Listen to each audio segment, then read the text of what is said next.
तर hello guys, तर परत आपण आलो एकदा गुजरातला म्हणजे दमनला फिरायला. तर आज आम्ही आलो इकडे पक्षी बघायला, पक्षी संग्रहालय. आणि हा बघा माझा मित्र, हा आहे माझा मित्र. ते बघा याचे माझ्या पुढे, म्हणजे इकडनं आपल्याला जायचं आहे आता आतमध्ये फिरून ना.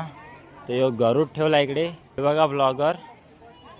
हां, आम्ही पक्षी बघायला आलो आहे.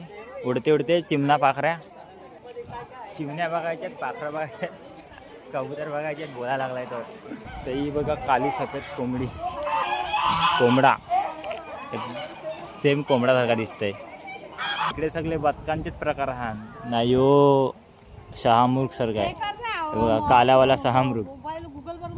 गुगल. तर ही बघा काली बदका पाण्यात पोहायला लागल्यात मस्तपैकी गरमीमध्ये, थंडाव्यामध्ये. आणि जागा एकदम भारी आहे बघा, ब्रिजवरून चालल्यात मस्तपैकी पक्षी बघ. सो आत्ता आपण आलो आहे पोपट बघायला, म्हणजे बदकं बघून झाले, आता पोपट बघायला आलो आहे. हे बघा इथं बोर्ड लावला आहे. नाही बाजूलाच पोपट आहेत, लाल निली आजची गावात बाजूने गेला रे पाखूर. कलरफुल पोपटा लाल. ते पोपट्यांसाठी घर बनवल्यात. हे बघा याच्यामध्ये मस्तपैकी राहत असतील बॉक्सेसमध्ये. तर सोनेरी, लाल सोनेरी पोपट बघितला पाखूर. हे बघा इकडे पण बसलाय, ला असं लपून राहिला आहे बघा. 100 रुपयाचं आमचं तिकीट संपलेलं आहे आणि पोपट बिपट सर्व म्हणजे आपले पक्षी बघून झालं आहे आपला.